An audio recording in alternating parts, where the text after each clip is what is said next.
6 মাস আগে শীত নিবারণের খড়কুটো জ্বালিয়ে আগুন তাপাতে বসেছিলেন নীলফামারী সদরের ইটাখোলা ইউনিয়নের কানিয়ালখাতা কালারডাঙ্গা এলাকার মনোয়ারা বেগম।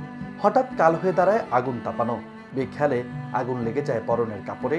এরপর সর্বনাশের মোড় নেয় শরীর দগ্ধ হয়ে। অসহায় পরিবারটি নিজের যতটুকু ছিল সর্বস্ব খুইয়ে চিকিৎসার চেষ্টা চালিয়েছে বেশ কয়েকবার। সহায়তাও করেছে অনেকেই। তারপরেও সুস্থ না হলে চিকিৎসা থেমে গেছে। অগ্নিদগ্ধ শরীর নিয়ে এখন শত কষ্টে দিন পার করছে মনোয়ারা বেগম। তবুও স্বপ্ন দেখছেন সুস্থ হবার। ওই ভাত করে কিছু আগুন পোয়া ধরছে, ওই সময় কাপড়া রাস্তাতে আগুন দেখছে, ওই টানাটানি করতে করতে কাপড়া করে আগুনে করে কবর আসছে। ওই কবর দিয়ে আগুন পানি উঠতে মিলতে আগুনে করে গিরিশ করে কবরে যাচ্ছে, ঝকঝক করে পোড়া যাচ্ছে।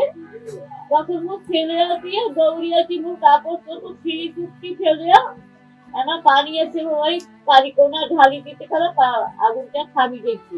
আমি কিছু সাহায্য চাই।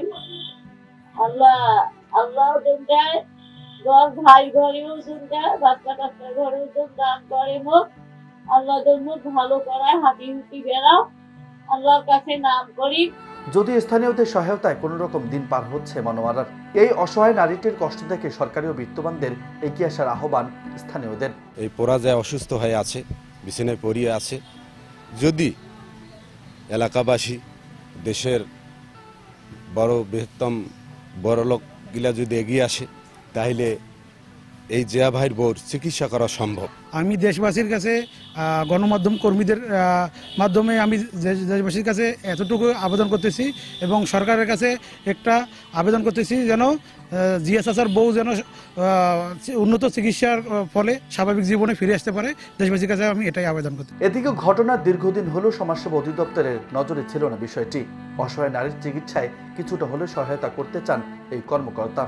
এই বিষয়টি আমি প্রথম আপনার কাছ থেকে জানতে পারলাম যে মনোয়ারা বেগম বান গত 6 মাস আগে প্রায় আগুনে পুড়ে তার কোমরের নিচের অংশটা পুড়ে গেছে। সে বিভিন্ন জায়গায় বন্ধু মহলের সহযোগিতায় সে বিভিন্ন জায়গায় চিকিৎসা নিয়েছে।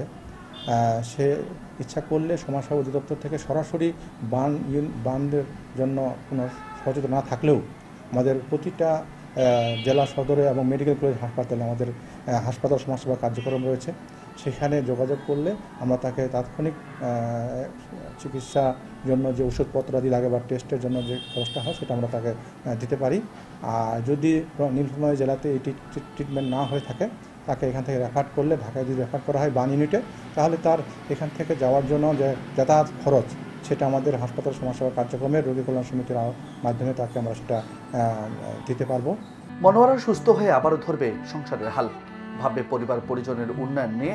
কম বয়সে শয্যাসজ্জি নয়, আবারও চলবে স্বাভাবিক মানুষের মতোই, এমন প্রত্যাশা স্থানীয়দের।